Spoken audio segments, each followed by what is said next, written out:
Ở nơi đó chỉ sinh ra những người con ngoan ngoãn, hiếu học và chăm ngoan, và cùng nhau xây đắp hạnh phúc gia đình của mình thêm tuyệt vời hơn nữa trong niềm hạnh phúc hân hoan bấy lâu nay của đôi bạn trẻ đang mong chờ.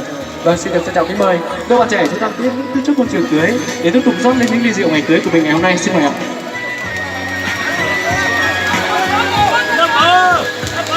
Xin mời chú rể sẽ bật đầu sâm bay của mình ngày hôm nay. Xin mời.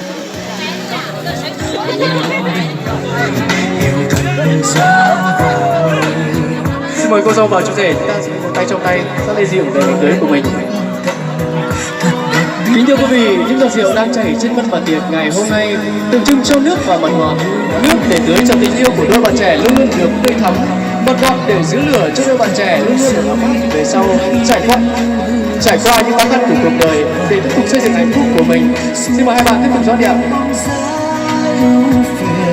Cho tim anh thôi không lẻ loi, từng ngày anh vẫn luôn mong chờ.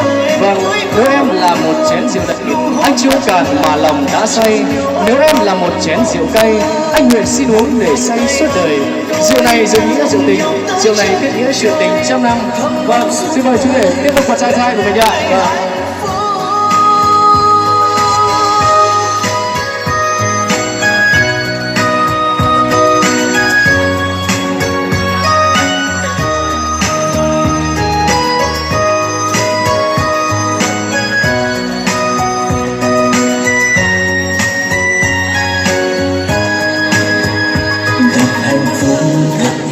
Vâng, xin mời hai bạn hãy rót lên chén rượu giao bôi của mình ngày cưới để cùng nhau chén rượu giao bôi trước phần điều chỉnh ngày hôm nay. Xin mời. So với mây, từng lời nói nguyện yêu mãi, yêu đến gần tận, thật đẹp biết bao dấu yêu mong làm sao.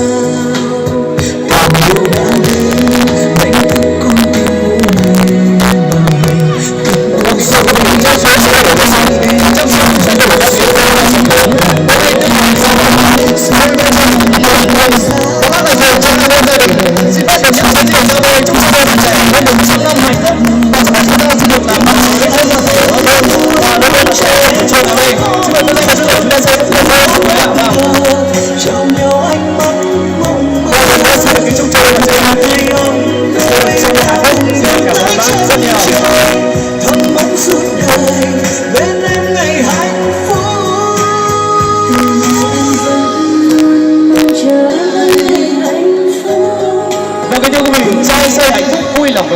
gái rượu tương lai thỏa ý chồng, rể thảo kim luân hiền đức độ, dâu hiền khuê cát đẹp đoan trang, để cho văn hóa xây lên bền quốc thống và tình duyên của đôi bạn trẻ sẽ mãi mãi giữ gia phong.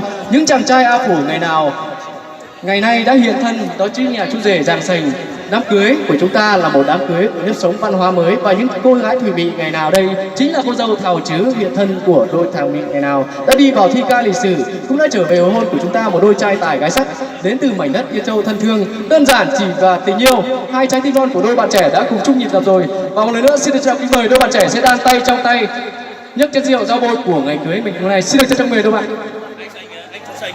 Tôi xin phép được không ạ? 1, 2, 3, xin mời hai bạn cùng đi và chúc hai bạn luôn được trăm năm hạnh phúc ạ. Chúng ta ơi ạ, chúng ta dành chào bắt tay thật lớn ạ để chúc mừng hạnh phúc trăm năm cho các bạn trẻ đúng không ạ? Vâng, cảm ơn hai bạn rất nhiều, và một lần nữa xin được kính chúc cho đôi bạn trẻ Giàng Sành và Thảo Chứ của chúng ta luôn được trăm năm hạnh phúc. Bây giờ xin mời hai bạn chúng ta sẽ xuống dưới